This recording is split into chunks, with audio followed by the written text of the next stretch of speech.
Live question સિરીઝમાં lecture number 8 lecture number 8 માં આજના જે પ્રશ્નો છે આપણા એ પહેલો પ્રશ્ન છે એફસીસી ફલક કેન્દ્રિત અથવા એસસીપી અથવા સીસીપી માં સંકુલ ક્ષમતાની ગણતરી।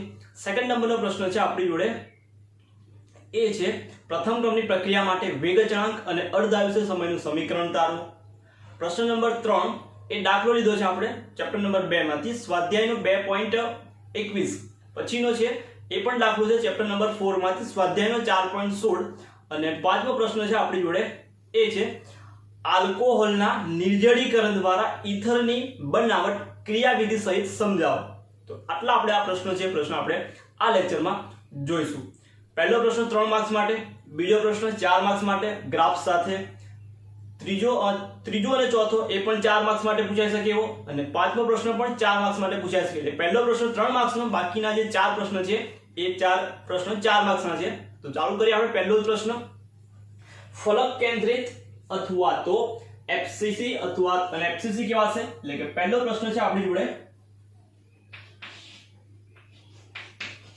ફલક કેન્દ્રિત અથવા એચસીપી અથવા સીસીપી માં સંપૂર્ણ ક્ષમતાની ગણતરી અથવા તો એને પેકિંગ ક્ષમતા કેવા છે।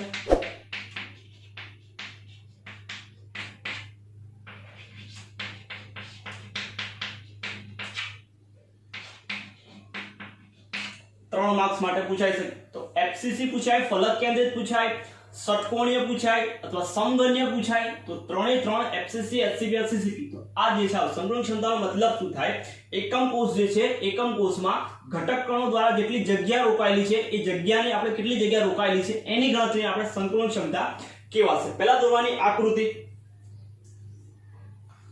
તો પહેલા એફસીસી અથવા એચસીપી ની આકૃતિ દોરીશું આપણે।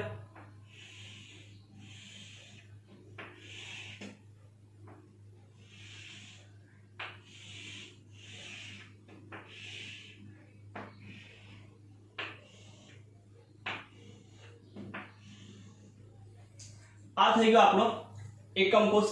ફલક કેન્દ્રિત છે તો ઘટક કણ જે છે એ ઘટક કણ ક્યાં હશે ફલક પર હશે। આ લઈ લે ફલક સપોઝ આપણે અથવા તો આ ફલક લઈ લે તો એક ઘટક કણ ફલક પર છે, બીજો ઘટક કણ આ ખૂણા પર હશે, ઘટક કણ બીજો કણ છે એ આ રીતે એને ટચ થતી હશે ધાર। તો આને જોડી દઈએ આ રીતે છે ત્રિકોણ બનશે એક અહીંથી લઈને અને કહી દે A B અને C, A B અને C થશે। આ છે આપણી ધાર એટલે ધારની લંબાઈ A, આ પણ ધાર A, આ પણ ધાર A, આ પણ ધાર A અને આ અંદરનું થશે જો ત્રિજ્યા લઈ લઈએ તો ત્રિજ્યાને આપણે લખીએ R, અહીંયા આવશે R અને આ બાજુ પણ આવશે R। તો આ છે આપણો ફલક કેન્દ્રિત એકમ કોષની રચના અથવા તો એની આકૃતિ છે। હવે લખીએ આમાં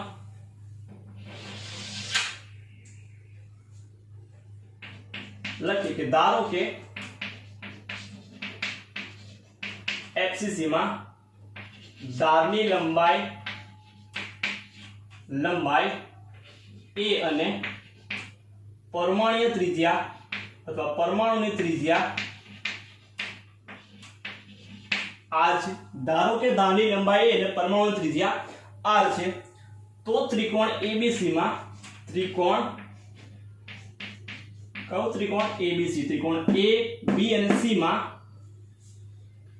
ABC માં AC નો વર્ગ બરાબર AC નો વર્ગ બરાબર AB નો વર્ગ વત્તા BC નો વર્ગ લખાશે। તો AB નો વર્ગ વત્તા BC નો વર્ગ એટલે કે AC નો વર્ગ બરાબર AB નો વર્ગ વત્તા AC પાયથાગોરસ પ્રમેય પ્રમાણે લખવાનું છે। તો AC ને શું કહેવાશે AC જે છે એને કહીશું આપણે ફલક વિકર્ણ કહેવાય। AC ને શું કહેવાય ફલક વિકર્ણ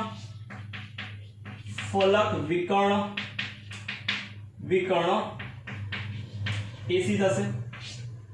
હવે AC નો વર્ગ અને AB નો વર્ગ શું થશે AB નો વર્ગ શું લખાશે એટલે આપણી જોડે બનશે કે AC નો વર્ગ બરાબર AB બરાબર શું લખાશે A નો વર્ગ વત્તા BC નો વર્ગ એટલે A નો વર્ગ એટલે કે AC નો વર્ગ બરાબર તમને મળશે A નો વર્ગ વત્તા A નો વર્ગ એટલે 2A નો વર્ગ થાય 2A નો વર્ગ 2 નો વર્ગ આપણે AC વર્ગની કિંમત મળી આપણે AC શોધવું છે તો AC બરાબર વર્ગમૂળ લઈ જશે આ બાજુ એટલે વર્ગમૂળમાં 2a નો વર્ગ એનો મતલબ કે વર્ગમૂળમાં 2 અને 2a નો વર્ગ છે એનું વર્ગમૂળ લઈએ તો શું આવે જવાબ a આવે એટલે કે AC બરાબર આપણને શું મળ્યું વર્ગમૂળમાં 2a વર્ગમૂળમાં 2a આવશે જવાબ આપણો હવે જોઈએ આપણે ફલક વિકર્ણ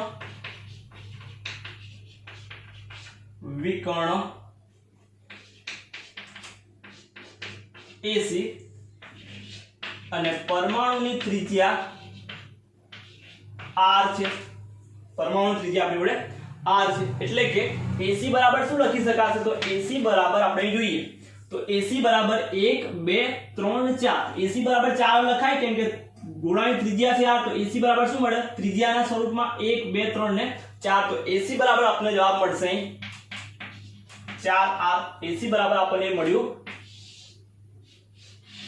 4r હવે AC જે છે હવે AC ની જગ્યા પર આપણી જોડે શું છે તો AC બરાબર વર્ગમૂળમાં 2a છે તો AC ની જગ્યા પર મૂકી દઈએ તો AC ની જગ્યા પર આપણે મૂકી દઈએ અહીં વર્ગમૂળમાં 2a બરાબર 4r વર્ગમૂળમાં 2a બરાબર 4r લખાશે અમારે a ને શોધવો છે તો a ને સૂત્રનો કરતા કરી દઉં તો a બરાબર 4r ભાગ્યા વર્ગમૂળમાં 2 અને 4 ને મારે લખવું છે 4 ને આવું લખાય 2 ગુણ્યા r ભાગ્યા વર્ગમૂળમાં 2 અથવા તો આ 2 ને હજુ આગળ લખવું હોય મારે તો આવું લખાશે a બરાબર 2 ની જગ્યા પર લખી નાખું વર્ગમૂળમાં 2 ગુણ્યા વર્ગમૂળમાં 2 ગુણ્યા r ભાગ્યા વર્ગમૂળમાં 2 એટલે કે વર્ગમૂળમાં 2 કેન્સલ એટલા માટે મળશે આપણને a બરાબર 2 વર્ગમૂળમાં 2 ગુણ્યા r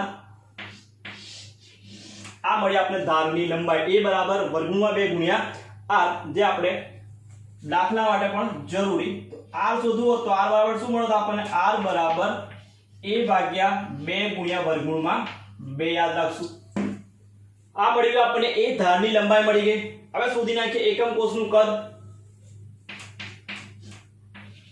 તો એકમ કોષનું કદ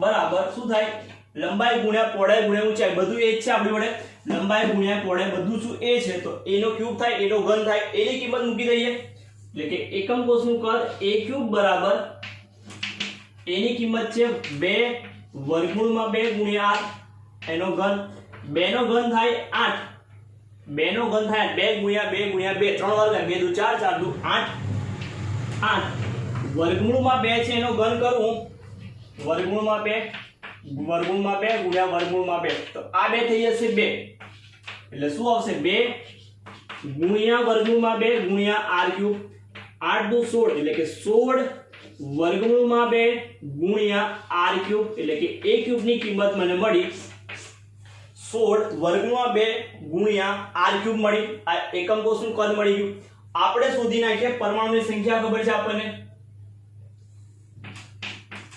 પરમાણુની સંખ્યા થાય FCC HCP અથવા તો CCP માં પરમાણુની સંખ્યા બરાબર એટલે કે z બરાબર કેટલા હોય તો z બરાબર 4 એટલે કરી તો એક ખૂણા પર ગોઠવાયેલો હોય અને બીજા છે 3 છે ફલક પર ગોઠવાયેલા હોય આ રીતે કેટલું થશે તો 4 પરમાણુ સંખ્યા મળશે શોધવાનું છે પેકિંગ ક્ષમતા અથવા સંકલન ક્ષમતા સૂત્ર બનશે સંકલન ક્ષમતા બરાબર પરમાણુની સંખ્યા z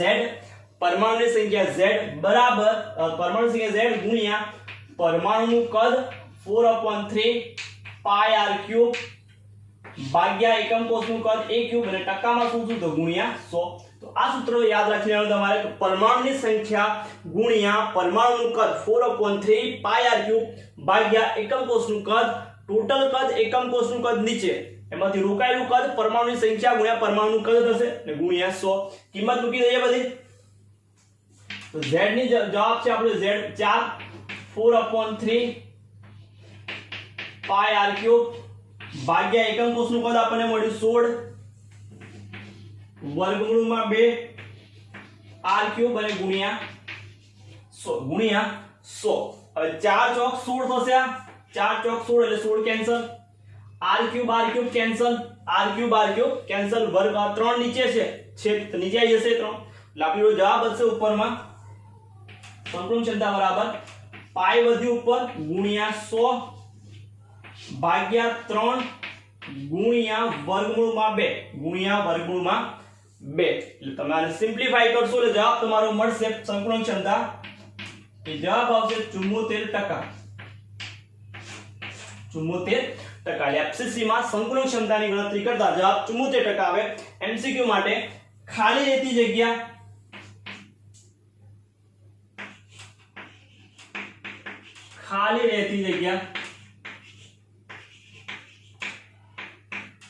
તો 100 - 74 કરશો એટલે કે 26% ત્યાં જગ્યા શું હશે ખાલી હશે પૂછાય તો 26% આવશે. તો આ તું સંપૂર્ણ ક્ષમતાની ગણતરી આકૃતિ દોરવાની આકૃતિ પરથી ગણતરી કરવાની છે કે ત્રિકોણ ABC માં AC નો વર્ગ એટલે કે ફલક વિકર્ણનો વર્ગ બરાબર AB વર્ગ વત્તા BC વર્ગ એટલે જવાબ મળશે તમને વર્ગમાં 2 ગુણ્યા a. પછી એકમ કોષનું કદ શોધવાનું કદ પછી સંપૂર્ણ ક્ષમતાનું સૂત્ર મૂકવાનું z ગુણ્યા પાઈ 4/3 પાઈ r ક્યુબ a ક્યુબ. તો તમારો જવાબ છે 74% જવાબ આવવો જોઈએ. તો આ તો 3 માર્ક્સનો પ્રશ્ન ચેપ્ટર નંબર 1 માંથી. પછીનો નેક્સ્ટ પ્રશ્ન છે આપણો પ્રથમ ક્રમની પ્રક્રિયા માટે સેકન્ડ નંબરનો પ્રશ્ન કે પ્રથમ ક્રમની પ્રક્રિયા માટે વેગ અચળાંક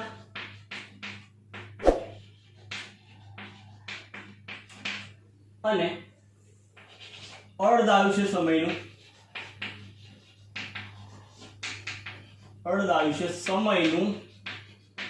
સમીકરણ તારો.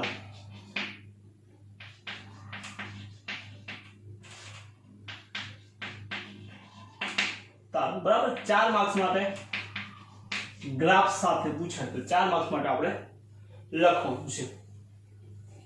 તો લખીએ પહેલા તો પહેલો પ્રથમ ક્રમ પ્રક્રિયા. તો પ્રથમ ક્રમની પ્રક્રિયા કોને કહેવાશે એટલે વ્યાખ્યા લખવાની પ્રથમ ક્રમની પ્રક્રિયાની. તો પહેલો પોઈન્ટ એમાં પ્રથમ ક્રમની પ્રક્રિયાની વ્યાખ્યા બનશે. તો પ્રથમ ક્રમની પ્રક્રિયાનો વ્યાખ્યા એવું કહેશે કે પ્રક્રિયાનો વેગ એ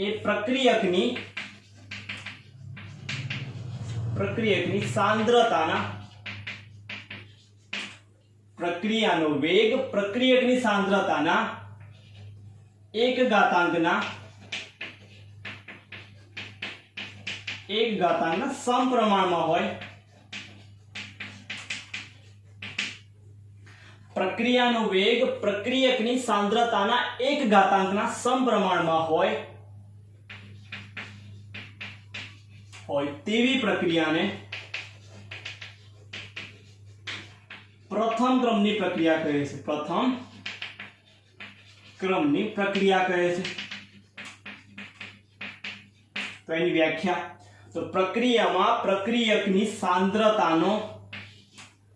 સાંદ્રતાના એક ઘાતાંકના સમપ્રમાણમાં હોય તો તેને પ્રથમ ક્રમની પ્રક્રિયા કહેવાશે. એટલે શોર્ટમાં યાદ રાખવું હોય આપણે તો અહીંયા યાદ રાખી લઈશું કે વેગ જે છે તે સમપ્રમાણમાં હશે કોનો તો કે પ્રક્રિયકની સાંદ્રતાના એક ઘાતાંકના સમપ્રમાણ. પ્રક્રિયક છે સાંદ્રતા છે ને ચોરસ કૌંસમાં લખાય ચોરસ કૌંસમાં દર્શાય અને ઉપર એક ઘાતાંકના સમપ્રમાણમાં છે.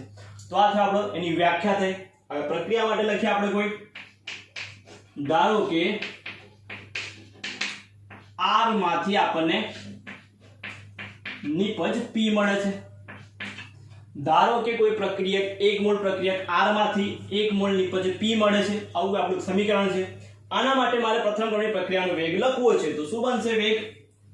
તો સૂત્ર બનશે કે વેગ ચલે છે પ્રક્રિયક છે R એટલે કૌંસમાં લખીશું R અને એક ઘાતાંકના સમપ્રમાણમાં. કેમ કે પ્રથમ ક્રમની પ્રક્રિયા છે તો ઘાતાંક કેટલી આવી જોઈએ? 1 આવી જોઈએ તો 1 લખી નાખ્યું. હવે આપણે આ સમપ્રમાણતાનું ચિહ્ન કાઢવું હોય તો મૂકવો પડે કોઈ અચળાંક. તો મૂકી દઈએ અચળાંક એટલે કે વેગ બરાબર k રેસ ઇન્ટુ એટલે ગુણ્યા r ની એક ઘાત. આ k છે એને શું કહીશું તો k જે છે એને કહેવાશે વેગ અચળાંક. એને કહેવાશે વેગ અચળાંક. તો આ મળી ગયો વેગ અચળાંક. હવે આગળ આપણે એક સમીકરણ તાર્યું હતું શરૂઆતમાં કે વેગ છે વિકલન વેગ સમીકરણ જેને કહીએ છીએ આપણે. તો વેગની જગ્યા પર લખાય માઈનસ dr अपॉन dt बराबर k इंटू r ની ઘાત 1 r ની ઘાત 1. કોઈની પણ ઘાત 1 હોય તો જવાબ કેટલો મળે? કોઈની પણ ઘાત 1 હોય જવાબ શું મળવો જોઈએ? તો એ જે સંખ્યા છે સંખ્યા થાય. સપોઝ 10 ની 1 ઘાત તો જવાબ 10 થાય. 1000 ની 1 ઘાત તો જવાબ 1000 જ થાય. એટલે r ની 1 ઘાત તો જવાબ શું આવશે? r જ આવશે. એટલે r આવશે. આપણે સમીકરણને થોડું અરેન્જ કરી લઈએ. આ માઈનસ લઈ જઈએ આપણે આ બાજુ, r છે લઈ દઈએ નીચે, dt છે લઈ જઈએ k જોડે. તો સમીકરણ છે થોડું આપણે ગોઠવી દીધું કે dr अपॉन r આવી નીચે બરાબર માઈનસ k ઇન્ટુ dt. સમીકરણ કહી દે આને એક સમીકરણ નંબર 1 dr अपॉन r બરાબર માઈનસ k ઇન્ટુ dt. સમીકરણ આપણે આ રીતે ગોઠવી દીધું. હવે આ સમીકરણનું આપણે સંકલન લઈએ. તો સમીકરણ 1 નું સંકલન લેતા 1 નું સંકલન કરતા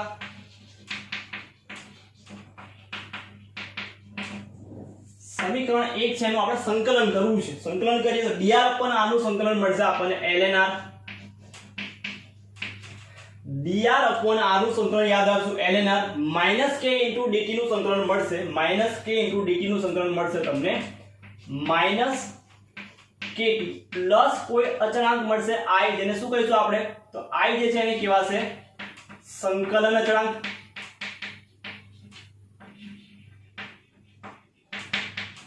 સંકલન અચળાંક કહીશું એને આપણે. જે i મળ્યો એને શું કહીશું? સંકલન અચળાંક. એટલે ln r બરાબર માઈનસ kt પ્લસ i મળ્યું. હવે જો t બરાબર 0 સમયે પ્રક્રિયકની સાંદ્રતા r જે છે એ શું હશે? તો પ્રક્રિયકની સાંદ્રતા r એ શરૂઆતની સાંદ્રતા r0 જેટલી હશે. તો આ કિંમત આપણે અહીં સમીકરણમાં મૂકી દઈએ. તો ln r છે એની જગ્યા પર બની જશે ln r0, r ની જગ્યા પર r0 બરાબર માઈનસ kt ની જગ્યા પર 0 પ્લસ i. એટલે આ થઈ ગયું આપણી જોડે 0. બચ્યું શું? તો બચ્યું આપણી જોડે ln r0 પ્લસ i. હવે i ની કિંમત આપણે ઉપરવાળા સમીકરણમાં મૂકી દઈએ. એટલે સમીકરણ બનશે આપણી જોડે ln r. આ છે મૂકી દઈએ સમીકરણ નંબર 2 માં મૂકી દે. સમીકરણ નંબર 2 માં તો ln r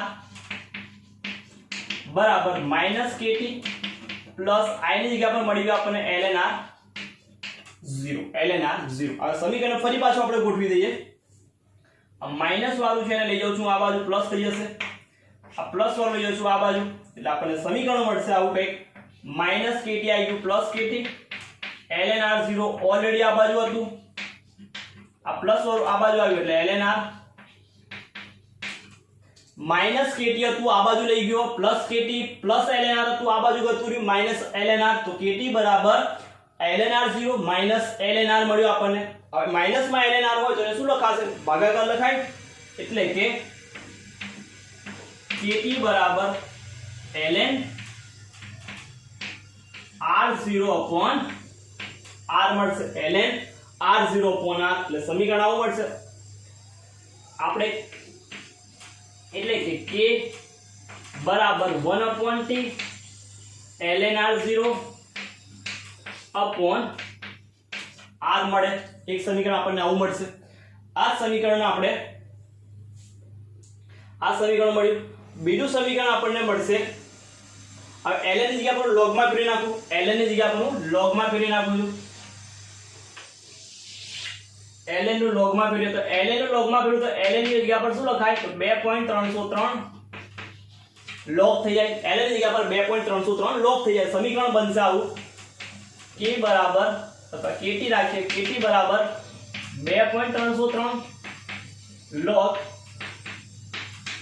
r0 upon r0 upon r મળશે। આપણે k ને સૂત્રનો કરતા કરી દઈએ, વેગ અચળાંકનું સમીકરણ તારવવું છે તો k બરાબર 2.303 ભાગ્યા t log r0 upon r।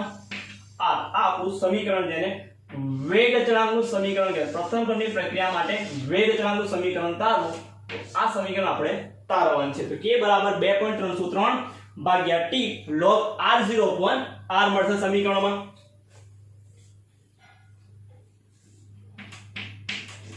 આ સમીકરણ મળી ગયું। જો આ સમીકરણનો સપોઝ એન્ટી લોગ લેતા તો આ સમીકરણ છે આવું કંઈક લખાત। હવે ગ્રાફ જોઈ લઈએ આપણે પહેલા, પછી આગળ લખીએ। તો ત્રણ આલેખ આપણે દોરવાના છે, ત્રણ આલેખ છે। પહેલો આલેખ દોરવાનો છે એ ln r વિરુદ્ધ t નો, ln r વિરુદ્ધ t નો ગ્રાફ દોરવાનો છે, જે મળશે આ રીતે।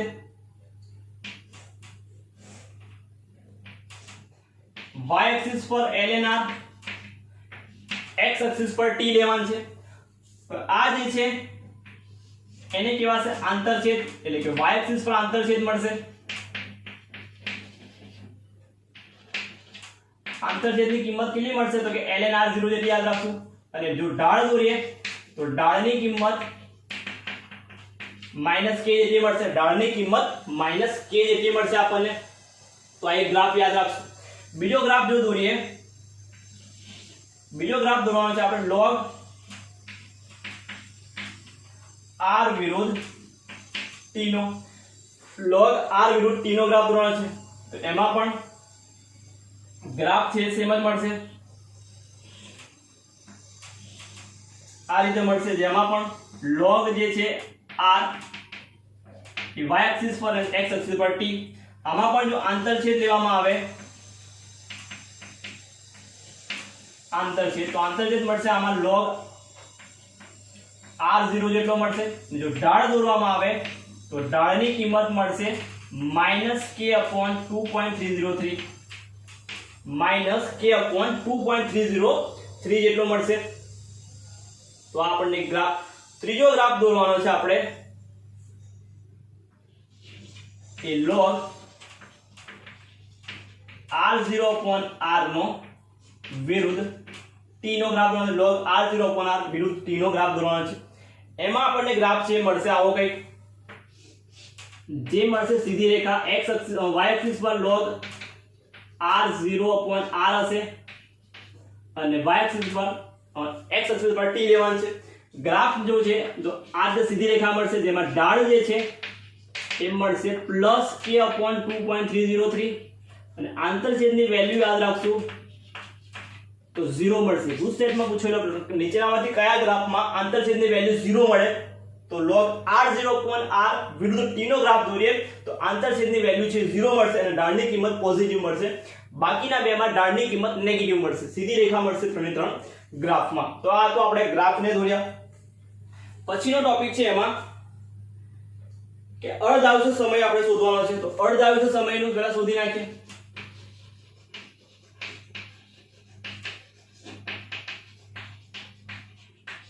અર્ધ આયુષ્ય સમય જેને દર્શાવશે t1/2 થી અથવા તો t50% લખેલું હોય તો પણ ચાલે, t50% અથવા તો t1/2। વ્યાખ્યા એવું કહે છે કે જે સમયે પ્રક્રિયકની સાંદ્રતા r એ શરૂઆતની સાંદ્રતા r0 કરતા અડધી થાય તે સમયને t ને શું કહીશું આપણે t1/2 અર્ધ આયુષ્ય સમય કહે છે। જે સમયે પ્રક્રિયકની સાંદ્રતા શરૂઆતની સાંદ્રતા કરતા અડધી થાય તે સમયને તે પ્રક્રિયાનો અર્ધ આયુષ્ય સમય એટલે t1/2 કહેવાશે। તો આનું કિંમત મૂકી દે k વાળા સમીકરણમાં, તો સમીકરણમાં બનશે k 2.303 ભાગ્યા t ની જગ્યા પર t1/2 log r0 ને આની જગ્યા પર આપણે મળશે આવે r0/2, r0/2 t ની જગ્યા પર t1/2, આની જગ્યા પર r0/2, r0 કેન્સલ, આ 2 જશે ઉપર એટલે આપણી સમીકરણ બનશે કે k બરાબર 2.303 ભાગ્યા t1/2 log ઉપર આવી ગયા 2 તો log 2 t ને સૂત્રનો કરતા કરીએ આપણે કેમ કે t શોધવાનો છે તો t1/2 બરાબર 2.303 ભાગ્યા k log 2 ની વેલ્યુ તમને મળશે 0.3010, 2 ની વેલ્યુ મળે log 2 ની 0.3010, ગુણાકાર કરી નાખીએ તો t1/2 બરાબર 2.303, ગુણાકાર કરી નાખીએ ડાયરેક્ટ 0.693 ભાગ્યા k, 693. તો એ લખવું હોય તો લખાશે t1/2 બરાબર 0.693 ભાગ્યા k, અને સમીકરણ પરથી લખવું લખાય કે t1/2 જે છે એ શરૂઆતની સાંદ્રતાથી એટલે કે r0 થી સ્વતંત્ર છે,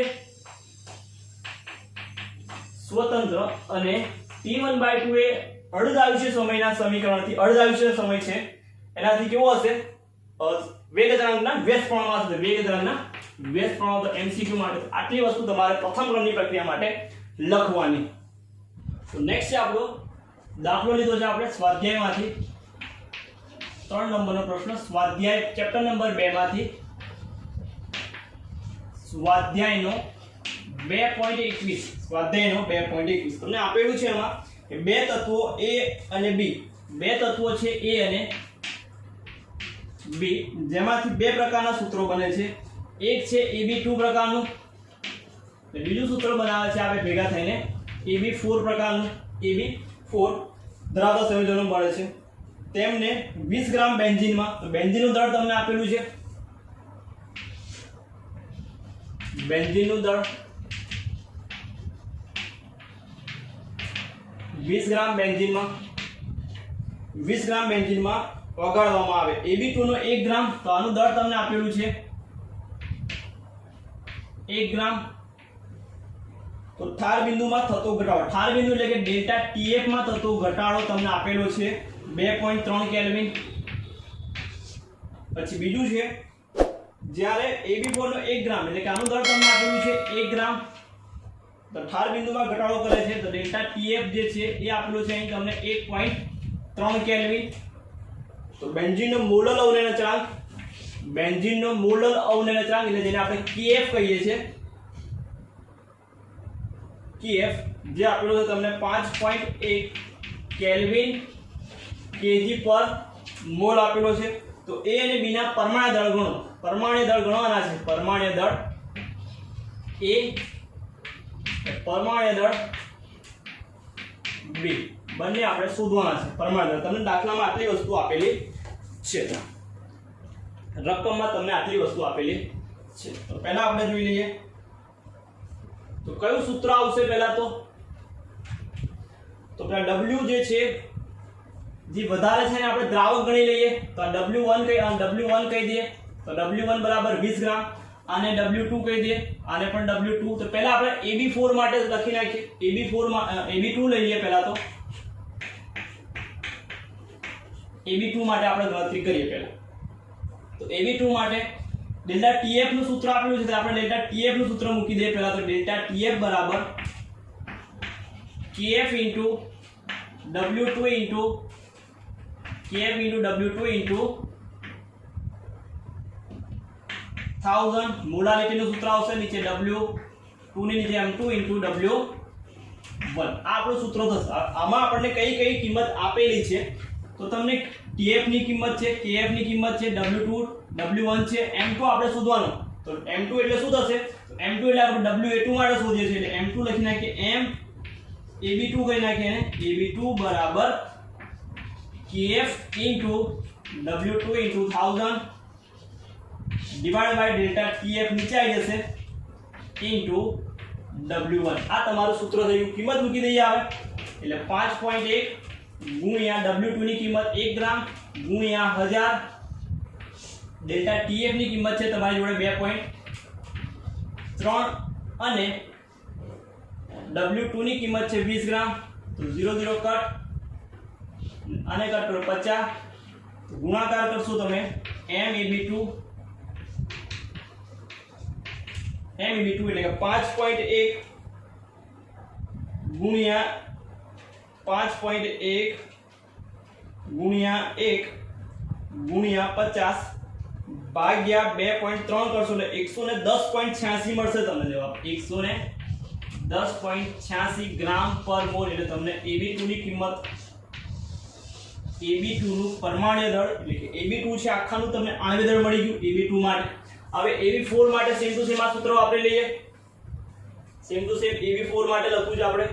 તો AB4 માટે આપણે લખીશું એટલે કે AB4 એના માટે સૂત્ર બનશે ડેલ્ટા TF બરાબર KF ઇન્ટુ W2 ઇન્ટુ 1000 એટલે ગુણ્યા ભાગ્યા આણ્વીય દળ એટલે M2 ઇન્ટુ W1 દ્રાવકનું દળ. મોલારિટીનું સૂત્ર આવે તો મોલારિટીનું સૂત્ર થાય દ્રાવ્યનું દળ ગુણ્યા 1000 ભાગ્યા દ્રાવ્યનું અણુ દળ ગુણ્યા દ્રાવકનું દળ એટલે W1 આવ્યું. M2 એટલે આણ્વીય દળ થાય કોનું AB4 નું એટલે MAB4 કરી નાખીએ ને તો MAB4 બરાબર આને સબ્જેક્ટ કરી નાખ્યો એટલે ઉપર આવશે આ નીચે જશે એટલે KF બરાબર KF ગુણ્યા W2 ગુણ્યા 1000 ભાગ્યા ડેલ્ટા TF નીચે આવશે એટલે W1 સૂત્ર થઈ ગયું આપણું MAB4 નું. કિંમત મૂકી દઈએ. KF ની કિંમત તમને આપેલી છે 5.1 ગુણ્યા W2 ની કિંમત 1 ગ્રામ 1000 ડેલ્ટા TF જે છે તમને આપેલો છે 1.3 કેલ્વિન તો 1.3 કેલ્વિન ગુણ્યા W2 તો 20 ગ્રામ જ લેવાનું છે તો 0 0 કટ 50 ફરી પાછું 5.1 ગુણ્યા 1 ગુણ્યા 50 ભાગ્યા 2.3 ની જગ્યા પર 1.3 આવશે એટલે જવાબ તમારો 196.15 એટલે MAB2 બરાબર MAB4 બરાબર તમને મળશે 196.15 ગ્રામ પર મોલ. તમને આ કિંમત મળી ગઈ MAB4 ની. તો બેના પરમાણુ દળ તમને મળી ગયા MAB4 અને MAB2. હવે આપણે આગળ જે છે આગળ કરીએ તો સપોઝ આપણે આણ્વીય દળ શોધીએ છે H2O નું તો H2O નો આણ્વીય બરાબર શું લખીએ 2 હાઇડ્રોજન વત્તા 1 ઓક્સિજન થાય. હવે 18 મળ્યું મતલબ 2 હાઇડ્રોજન અને 1 ઓક્સિજન ભેગું થઈને મળ્યું હશે. તો આવું જ વસ્તુ આપણને MAB2 અને MAB4 માટે મળ્યું હશે એટલે કે એનો મતલબ કે MAB4 MAB2 બરાબર શું થશે તો MAB2 બરાબર થવું જોઈએ આપણે A વત્તા 2B A નું પરમાણુ દળ વત્તા B નું પરમાણુ દળ ગુણ્યા 2 કરીશું. કેટલો જવાબ મળે છે તો કે 110.86 સમીકરણ નંબર 1 કહી દઈએ. બીજું છે MAB4 માટે તો સેમ ટુ સેમ MAB4 માટે લખવું હોય મારે તો A વત્તા B4 છે એટલે 4B પણ એની કિંમત પણ મળી ગઈ મને 196.15 સમીકરણ નંબર 2. સમીકરણ નંબર 2 બેનું પરમાણુ દળ બરાબર શું થાય આણ્વીય દળ બરાબર બંનેના પરમાણુ દળોનો સરવાળો થવો જોઈએ. આણ્વીય દળ બરાબર આપણે કિંમત મળી ગઈ મૂકી દઈએ સમીકરણમાં. સમીકરણ 2 માંથી સમીકરણ 1 બાદ કરતા બરાબર સમીકરણ 2 માંથી સમીકરણ 1 બાદ કરતા એટલે કે A વત્તા 4B બરાબર 196.15 નીચે આવશે ઓછા A વત્તા 2B બરાબર 110.86 બાદબાકી કરે એટલે સાઈન બદલી જશે એટલે માઈનસ માઈનસ માઈનસ તો A plus minus A plus A minus A cancel plus A minus A cancel 4B માંથી 2B જાય એટલે કેટલા રહેશે તો 2B રહ્યા અને આ બાજુ આવશે 196 માંથી 196.15 માંથી 110.86 માઈનસ કરશો તમે જવાબ આવશે તમારો 85.29 આપણે શોધવો છે B તો B બરાબર કેટલો મળશે તો 85.29 ભાગ્યા 2 કરીશું ભાગ્યા 2 એટલે મળશે મને 42.64 એટલે કે B બરાબર મને જવાબ મળ્યો 42.64 એટલે 65 લખો તો 65 લખાય 65 ગ્રામ પર B નું પરમાણુ દળ મને મળશે 42.65 ગ્રામ પર મોલ. તો B નું પરમાણુ દળ મળી ગયું.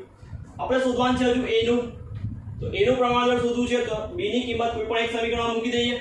તો સપોઝ B ની કિંમત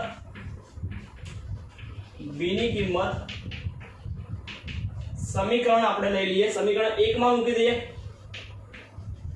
1 માં મૂકતા તો સમીકરણ 1 છે આપણી જોડે A વત્તા 2B બરાબર 110.86 B ની કિંમત મૂકી દઈએ. A વત્તા B છે આપણી જોડે 42.65 બરાબર 110.86 એટલે કે A બરાબર આ ગુણાકાર કરે એટલે 85 29 આવશે તો તો 85.29 બરાબર 110.86 આ માઈનસમાં જશે એટલે a બરાબર તમને મળશે 110.86 ઓછા 85.29 એટલે 25 પોઈન્ટ સમથિંગ આન્સર આવશે 110.86 ઓછા 85.29 કરશો જવાબ તમારો 25.57 એટલે કે a બરાબર 25.57 ગ્રામ પર મોલ તમને આ જવાબ મળશે બી માટે 42.65 અને એ મળશે 25.57 તો આ જે દાખલો છે દાખલો ગણવાનો 4 માર્ક્સ માટેનો દાખલો છે પહેલા તો આપેલી રકમ જે છે એ જોઈ લેવાનું તો બે AB2 નું દળ આપેલું છે AB4 તો AB2 માટે આખી અલગ ગણતરી કરવાની AB4 માટે ગણતરી કરી બંને સૂત્રોને બાદ કરતા જવાબ છે આપણને મળશે નેક્સ્ટ છે આપણો પ્રશ્ન નંબર 4 એટલે કે પ્રશ્ન નંબર 4 આપણે લીધો છે ચેપ્ટર નંબર 4 માંથી સ્વાધ્યાયનો દાખલો સ્વાધ્યાય દાખલા નંબર 4.17 જે મોસ્ટ ઇમ્પોર્ટન્ટ આગળનો દાખલો પણ એવી રીતે આપણા મોસ્ટ ઇમ્પોર્ટન્ટ દાખલો રકમ જોઈ લઈએ તો કેન્દ્રીય વિસ્ફોટન દરમિયાન નિપજોની એક સ્ટ્રોન્શિયમ 90 છે જેનું અર્ધ આયુષ્ય સમય એટલે કે T1/2 તમને આપેલું છે પહેલા જે ડેટા છે ડેટા લખતા જઈએ તો અર્ધ આયુષ્ય સમય તમને આપેલો છે T1/2 અર્ધ આયુષ્ય સમય એટલે કે T1/2 તમને આપેલો છે 28.1 વર્ષ જો તે જ સમયે તાજા જન્મેલા બાળકના હાડકામાં 1 માઇક્રોગ્રામ સ્ટ્રોન્શિયમ જે છે કેલ્શિયમ બદલે શોષાયેલું હોય તો બાળક કોઈ બીજી ચયાપચયની ક્રિયાથી સ્ટ્રોન્શિયમ ગુમાવ્યું ન હોય તો 10 વર્ષ પછી અને 60 વર્ષ પછી જે સ્ટ્રોન્શિયમ છે એનું પ્રમાણ છે આપણે શોધવાનું છે તો જોઈ લઈએ દાખલો ગણી નાખીએ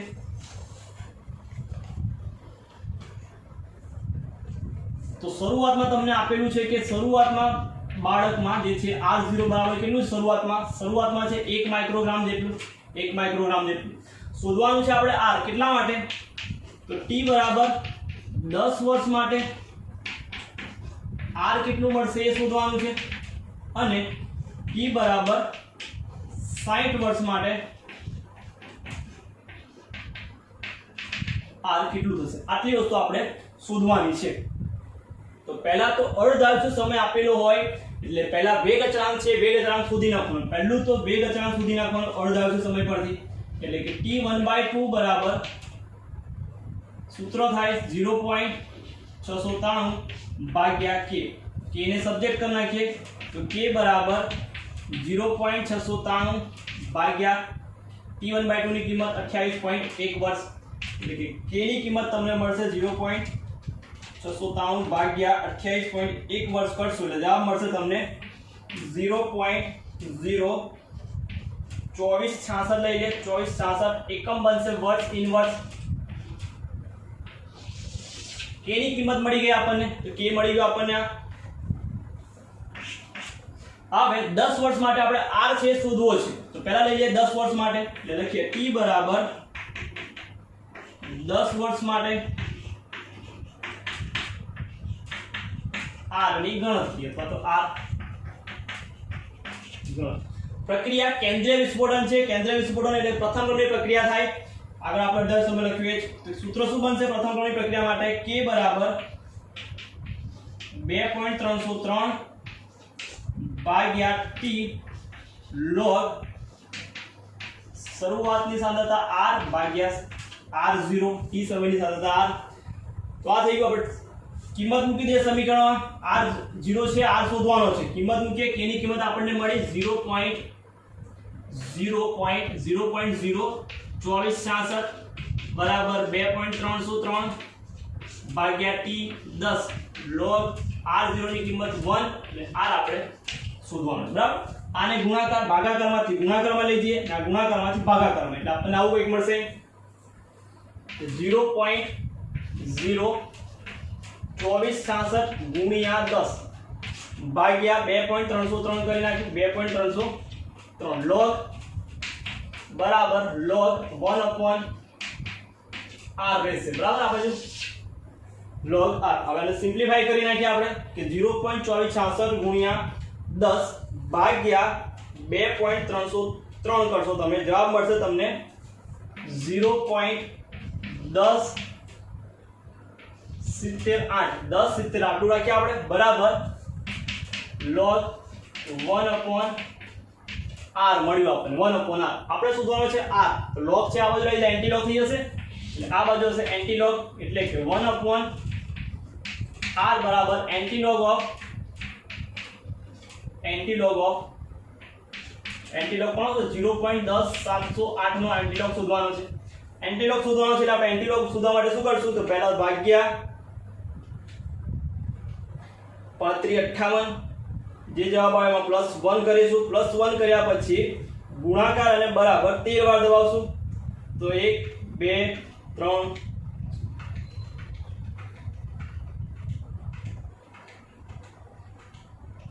એટલે કે 1.27 છેલ્લું જેવું આવશે જવાબ 1.2796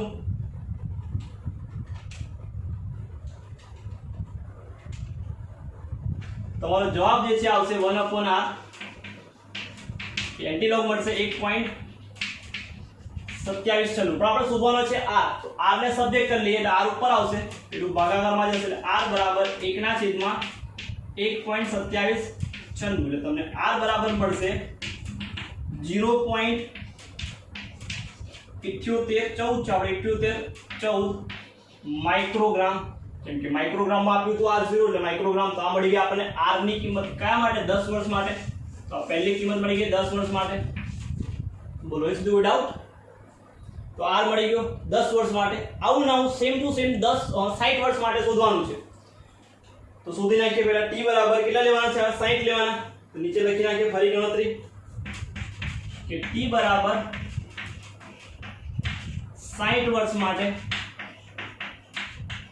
r ની ગણતરી તો સૂત્ર છે સેમ ટુ સેમ ડાયરેક્ટ કિંમત મૂકી દઈએ આવે k ની કિંમત આપણને આપેલી જ છે 0.02466 બરાબર 2.303 ભાગ્યા t 60 આવશે log r01 અને r છે એવું ફરી પાછું આ ગુણાકાર બાજુ લઈ જઈએ એટલે કે 0.02466 ગુણ્યા 60 ભાગ્યા 2.303 બરાબર log 1/r ફરી પાછું ગુણાકાર કરીએ 0.02466 ગુણ્યા 60 કરશો ભાગ્યા 2.303 એટલે જવાબ તમારો આવશે 0.6424 રાખીએ બરાબર log 1/r log 1/r ફરી એકવાર ગુણાકાર ચેક કરી લઈએ 0.02466 ગુણ્યા 60 ભાગ્યા 2.303 એટલે 0.6424 બરાબર છે આપણે ફરી પાછું log ચેન લઈ જઈએ આ બાજુ એન્ટી log એટલે કે 1/r બરાબર એન્ટી log કોણ હતો કે 0.6424 નો એન્ટી log શોધશું એન્ટી log શોધવા માટે ફરી પાછું 0.6424 નો એન્ટી log એટલે ભાગ્યા 3558 +1 અને ગુણ્યા ને બરાબર 13 વાર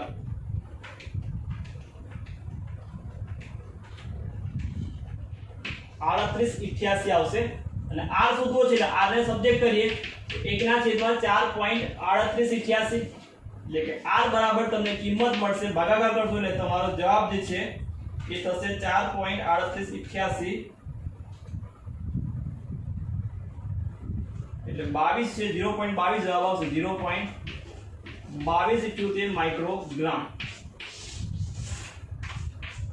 આ તમારો દાખલો 4 માર્ક્સ માટેનો તો આ તો એનો જવાબ 0.2278 0.78 14 માઇક્રોગ્રામ 10 વર્ષ માટે 60 વર્ષ માટે 2278 નેક્સ્ટ પ્રશ્ન આપણો લાસ્ટ પ્રશ્ન છે પ્રશ્ન નંબર 5 આલ્કોહોલના નિર્જલીકરણ દ્વારા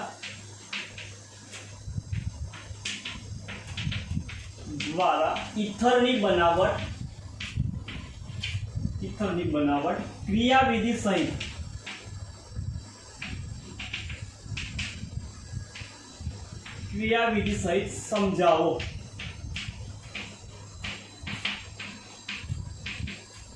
4 માર્ક્સ માટે પૂછાય। તો પહેલા તો આલ્કોહોલ જે છે એ આલ્કોહોલના નિર્જળીકરણ દ્વારા ઇથરની બનાવટ જે છે ક્રિયાવિધિ સહિત સમજાવો એવું આપણને પ્રશ્ન છે।